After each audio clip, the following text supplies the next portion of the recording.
Here the liver cancer, and here so far the precursor lesions of cervical cancer. I will come back later to this. Now, we do have a number of other agents which are linked to human cancers, and among those, it is clearly possible in some instances to reduce the viral load in persistent AIDS virus, HIV infections, and to reduce the cancer risk which is linked with the continued immunosuppression exerted by these types of infections. And as we will hear also, it is possible, at least in a number of instances now, also to eliminate persistent hepatitis C virus infection, another important human liver carcinogen, and probably to eliminate, not to eliminate, but to reduce drastically the risk for the subsequent cancer development.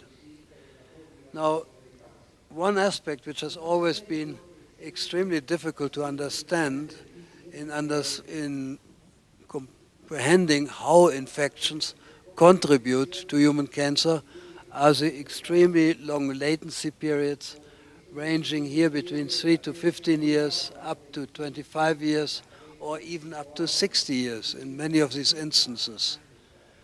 Now, there's only one example, the so-called X-linked lymphoproliferative syndrome, where the infection instantly, namely an infection with Epstein-Barr virus, leads to cancer development. And here we do understand the reason, because these patients, boys, acquired an inherited genetic modification in the X chromosome, which renders their T-cell response to Epstein-Barr virus infections insufficient. So what it tells us is that we need, first of all, a modification of cellular genes, of a cellular gene in this case, and in addition, subsequently the infection by a potentially oncogenic virus. Now, in all these other cases, there are probably more than one change necessary in the cellular genes besides the uptake of the viral genome and besides the persistent infections occurring there. And the length of the latency periods reflects the additional genetic modifications which have to take place in host cell genes prior to convert a cell into a malignant phenotype.